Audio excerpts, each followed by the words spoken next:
आज सकाळी सकाळी मस्त असं सूर्यदेवाचं दर्शन झाले. आज किती दिवसानंतर ऊन फुटलं होतं. आता दसरा जवळ आलाच आहे, म्हणून चिमीच्या पप्पानी नदीला जाऊन मोठं धुणं धुवून आणलं आणि वाळत घातले. मला असं काहीतरी कामाला लावावं लागतं, तीही मला काही काम करू देत नाही. चिमूचं इकडे टमाटे चालणं आणि भरणं चालू होतं. मी खेळते तोपर्यंत खिचडीला फोडणी दिली. कुकरची एक शिट्टी झाली की लगेच चिमीचे पप्पा आले जेवण्यात. मग त्यांना थांबायला लावलं थोडा वेळ. नंतर गरम खिचडी दिली जेवणासाठी.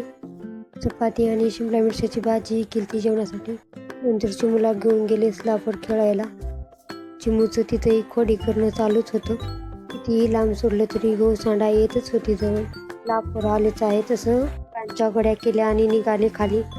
कोण कोण धुतलं मग दसऱ्याचं जुनं कमेंट करून नक्की सांगा.